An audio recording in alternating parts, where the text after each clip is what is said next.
Our next speaker has devoted his career to understanding biological clocks. I have read that he got the first notion that such clock existed when he was 12 and read about bird migration. And he asked himself, how did the flock keep its course even the sun is moving in the sky? Professor Michael Young is the Richter and Jen Professor at the Rockefeller University in New York. His pioneering identification of clock genes in Drosophila revealed the molecular basis of circadian rhythms. For his work, he shared the 2017 Nobel Prize in Physiology or Medicine, and today his research continues to illuminate how internal timekeeping affects health and disease. Please welcome Dr. Young, who will present physiological and environmental regulators of sleep and circadian rhythms in Drosophila.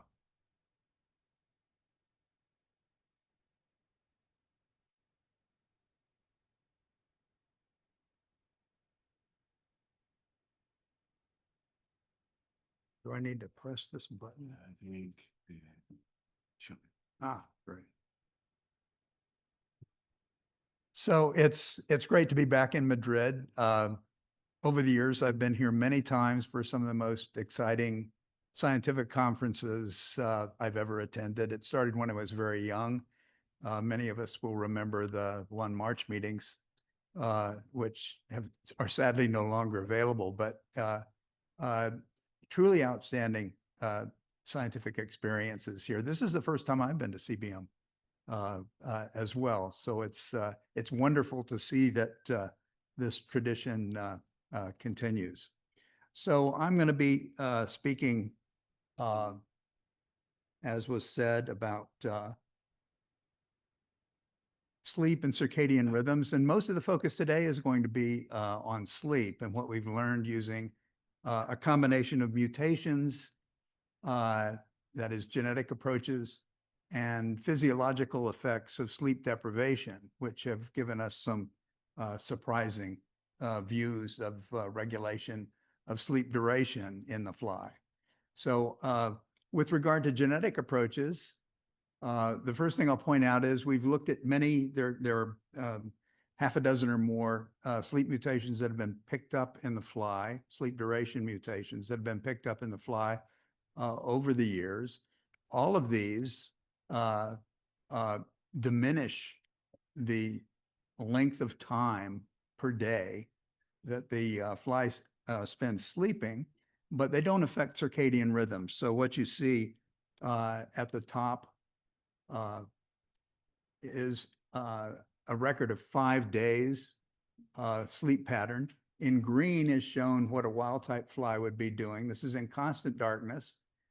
They have a consolidated nighttime sleep and also a siesta every day, you see. So the flies know how to do this correctly. And what you'll see with regard to two alleles of a sleep mutation we found a number of years ago called insomniac, or we named insomniac, is that pattern is still there. The amplitude of that sleep-wake cycle is much diminished. So the fly is sleeping quite a bit less than its wild-type counterpart. A and B just show that this is present in both males and females, and it's not affected by the presence of a light-dark cycle. Again, diminished durations of sleep, both during the siesta and the consolidated evening sleep.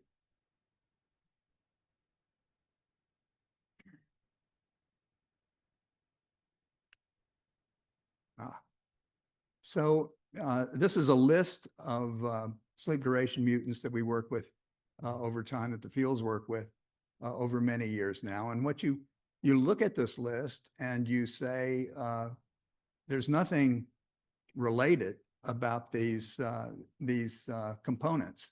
Unlike, for example, circadian rhythms, where every new gene that was brought into the picture was linked to something else that was in the system, an integrated system that helped us understand circadian rhythmicity. We don't have those kinds of clues from doing a simple genetic approach to the issue of sleep in the fly. So, you can read the list as as well as I can point it out. But what you see are potassium channel subunits, acetylcholine receptor, a dopamine transporter, even a cell cycle component. Another component that Insomniac looks like something that identifies the target for ubiquitination. So, the question has arisen. We've been struggling with this question for some time. Do the function of these genes somehow converge to affect sleep?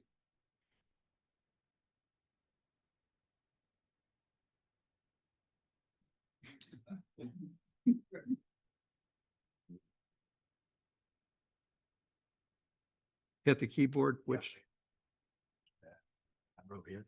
the arrow? See, yeah. Oh, okay. All right. So we have recently come to a discovery that there is a convergence of sorts, and it occurs with regard to the fly's blood-brain barrier. Now, just to tell you a little bit about how the blood-brain barrier works in a fly, it's somewhat different than ours. It has many of the same components, but instead of being involved in capillaries, for example, throughout the nervous system, the fly has an open circulatory system, and the nervous system is covered by these large plate-like cells, which are called subperineural glia. I'll just refer to those as SPGs. And those tile the nervous system effectively and are joined to each other by these septate junctions, which are structures in which there's passive diffusion according to size of the molecules that might be moving into the nervous system. Now, the structure, the wild type structure, is dependent on a signaling system that involves a G protein coupled receptor called Moody, and I'll mention Moody and several other components in that pathway that classically have been used to disrupt this system. It's a lethal disruption if you remove any of these components, and produces strong morphological changes and an excessively permissive blood-brain barrier. So we began to look at this using a dye injection method. We use a fluorescent dye, 10 kilodalton dye, which can be injected into the thorax of the fly. And then after 30 minutes or so, we can look at the eyes, which are similarly encased in that blood-brain barrier, to see if we find fluorescence appearing in the eye that would indicate the level of permeability of the blood-brain barrier. Ordinarily, in a wild-type animal, you would see very little penetration of those dyes into that dye into the eye after, say, 30 minutes. But what you see in B, for example, is an example in which we are inducing sleep promotion or sleep deprivation by combining two components. One is a tyrosine hydroxylase promoting form of GAL4, a driver, which when combined with, thanks to work by David Julius, a temperature-sensitive cation channel, TRPA, put those two things together at 29 degrees, you are activating neurons that are producing dopamine. At 18 degrees, those channels are not active, and therefore you get no dopamine production. And what you see is a dramatic change in the permeability of this blood-brain barrier in response to that treatment. In parallel, looking at sleep and sleep deprivation in the same animals, we see that over a period of this experiment, we're testing for blood-brain barrier penetration prior to exposure to high temperature in that genotype.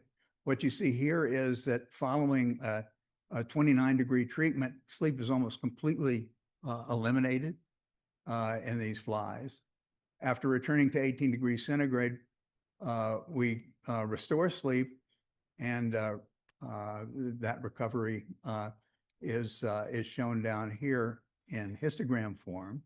So at 18 degrees in the beginning of the experiment, before any of these treatments are involved, we have a substantial amount of sleep, which is diminished to almost non-existent at 29 degrees. And then after recovery, as shown here, we get not only a restoration, but a level of rebound as well. Now, over here, we're looking at the correlated changes in permeability that we see for the blood-brain barrier. And at the beginning of the experiment, at 18 degrees centigrade, we have low levels of penetration, which rise pretty dramatically with the increase in temperature and the activation of dopamine. And then after recovery at 18 degrees, we drop back to a low level of permeability. So we get similar results if we switch from using that dopaminergic kind of regulation to just using a mechanical sleep deprivation. We've done this for years, where you can put your flies in tubes on a shaker and set it up with a cam so that every few seconds there's shaking of the compartments that are carrying the flies. And what you see is, if you do this all night long, the flies don't sleep very well. And so you see up here, it's not as good as flooding the brain with dopamine, but it's certainly pretty effective. So you sleep deprived during the night. You allow them.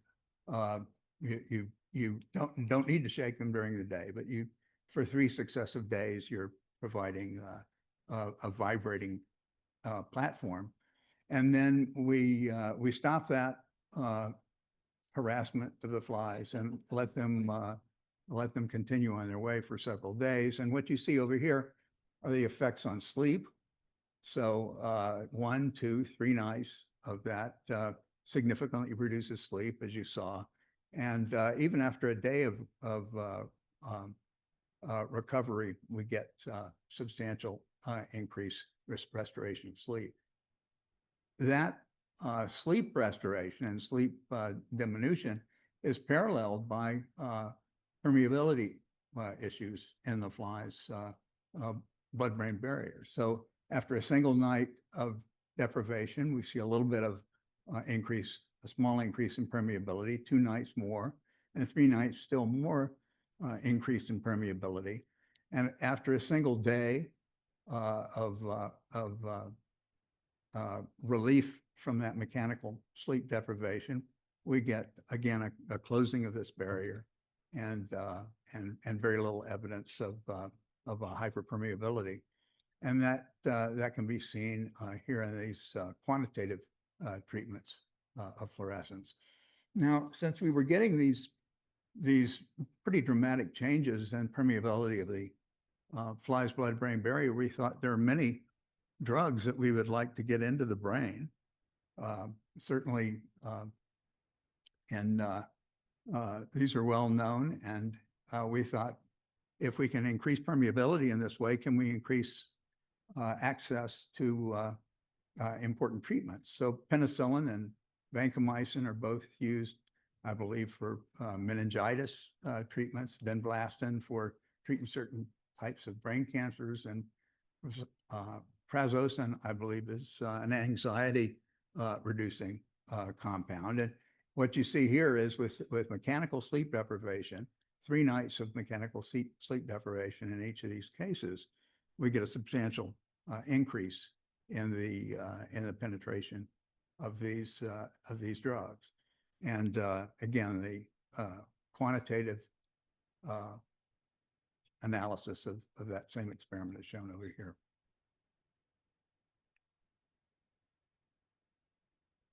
So we decided, given that work on sleep deprivation in 2 different two different ways. We should look at the existing sleep mutants to find out if these sleep mutants have comparable effects. They're losing sleep. Their sleep duration is greatly diminished. So do they have an effect on permeability? And it's a little bit of a mixed bag, but I think you can see that there is a trend to see increased fluorescence with these mutants. And in fact, if we look over here, we compare amounts of sleep duration to blood-brain barrier permeability, and we find that there's a rough correlation in which the sleep mutants tend to increase the permeability of the blood-brain barrier in ways that are similar in many ways to the effects that we saw with sleep deprivation. Now, in the upper right, we have a different kind of test, which is to say we see quite a bit of variability within a strain, within one of these mutant strains. And so here we're looking at insomniac, and we're looking at individual flies that have been, where we've assessed the amount of sleep that they have shown for the last 4 days. And we're plotting that against the amount of fluorescence that they show after those thoracic injections. And what you can see is a very nice correlation between what the individual fly, how the individual fly performed with regard to the amount of sleep it was producing, and the fluorescence assay as an indicator of permeability. So permeability seems to, within a strain, fit very well with the amount of sleep that is witnessed by the fly. So as I mentioned at the beginning of the talk, the GPCR Moody is critical to the structure and function of this of the blood-brain barrier in the fly. And we wanted to know whether or not there was an effect of sleep deprivation or the mutants on Moody expression. And what is shown here are measurements of Moody, relative Moody expression in all of these mutants, in addition to wild-type flies that have been mechanically sleep deprived for 3 days. And what you see is that in each of these cases, there is a diminution of the expression of Moody. This led us to ask whether or not directly manipulating Moody and the Moody pathway might give us additional insights into, well, that's not projecting very well. So this is just looking at the individual. We know that each of the genes in this pathway, if eliminated, will completely destroy the blood-brain barrier and lead to lethality. But we thought if we used RNAi versions of these individual genes, we should be able to investigate the results that would come from lowering the expression of each of these Moody pathway components. So we're using a Moody GAL4, a Moody driver. So this is being specifically expressed in the SPGs. And we're expressing either Moody RNAi or G-alpha-O in 3 different constructs. This is a subunit of a G protein subunit. LOCO is a regulator of G protein signaling. PKA is a signal that brings the cytoskeleton into effect in response to Moody signaling. And neurogliin and lacazin are each components of the septate junctions. And so what you see in all of these cases is a pretty significant change in the permeability of the blood-brain barrier by downregulating each of these components. And quantitative results are shown down here, where I think it's pretty clear that in each of these cases, we have higher levels of fluorescence with the RNA expressing lines than in the control lines. Now, these are dynamic responses because if we use RU486, a version of GAL4 that requires RU486 to function as a driver, what you can simply lace the food for a couple of days with RU486 and produce a change in permeability. But then if you move the flies back onto media that has no RU486 in it, you fall back significantly with regard to permeability. So it's a dynamic up and down permeability that you can generate with the system. Now, for me, the most striking result that we ran across is that all of the genes in the Moody pathway are in fact sleep regulating genes. So they add to that long list that we had before. So that, for example, using those same strains, producing Moody RNA, loco RNA, G-alpha O, PKA, neuroglin, and lacazin, each of these produces a change in the amount of sleep. So lowering these not only increases permeability, but lowering components of this pathway also depresses sleep. So we come to a fairly simple summary, which is that both dopamine and mechanically induced sleep deprivation, they both increase permeability of the blood-brain barrier, and it's in a reversible fashion. So it's we've shown reversibility in several different ways in those experiments. Most Drosophila sleep duration mutants chronically increase blood-brain barrier permeability. Blood-brain barrier associated GPCR Moody, which is required for the blood-brain barrier function, is downregulated in sleep duration mutants, as you saw. And Moody is suppressed in response to mechanically induced sleep deprivation. And then finally, the classical blood-brain barrier mutants, the original mutants that were used to obliterate function of the blood-brain barrier, when reduced rather than eliminated, turn out to be sleep duration mutants. So there's a fairly novel connection here in a fly between sleep and blood-brain barrier function that certainly we hadn't anticipated before. And I just want to show a picture of people that were involved in this work. Sophia Axelrod, here on the left, did most of the work on this project in conjunction with Zikun Wang. And they're the ones that should be congratulated for seeing these outcomes and performing these experiments. So thanks very much.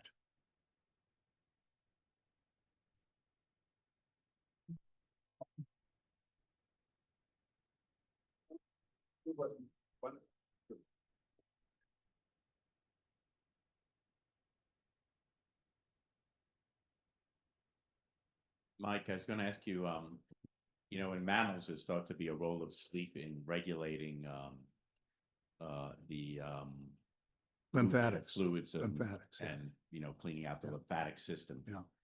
So one question is, do you see this as sort of analogous primordial system for that?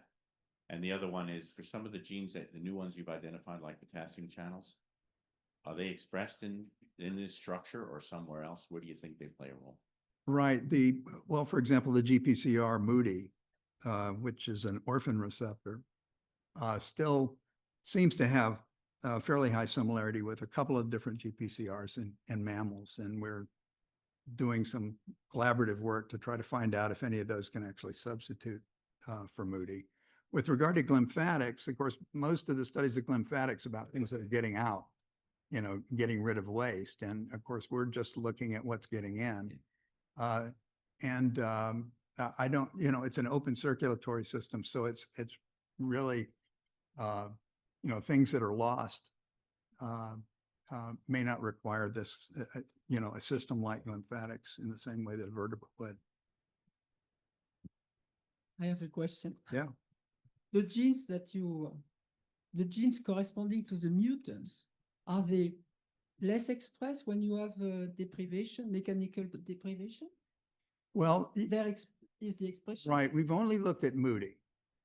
And Moody is depressed. Expression of Moody is depressed in each of the mutants, in every sleep mutant that we've looked at, and also by mechanical sleep deprivation.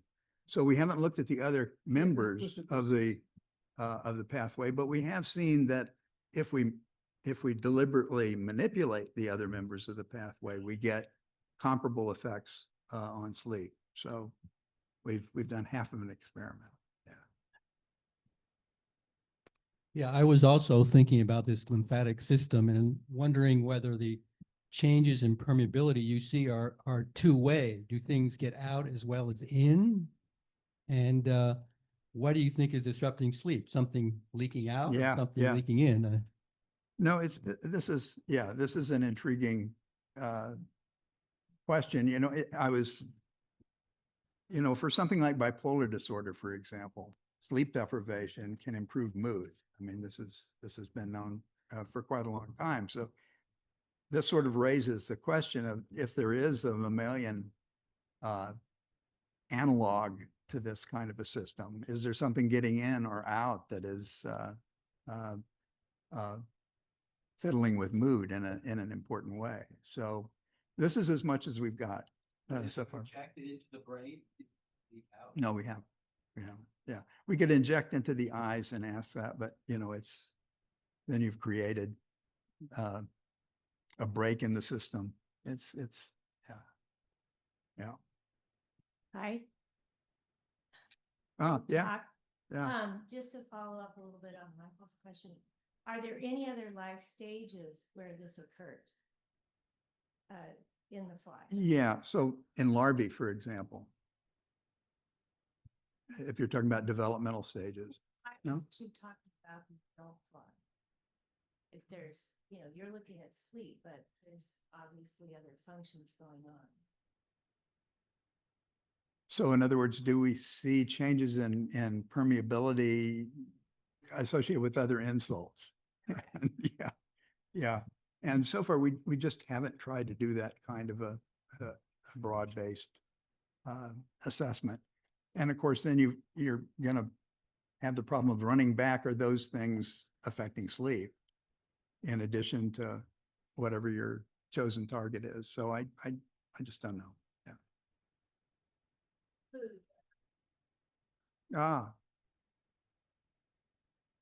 Yeah, yeah. I mean, I haven't done that. We've got other experiments that look at changes in appetite and changes in sleep, but they're difficult to fold into this system.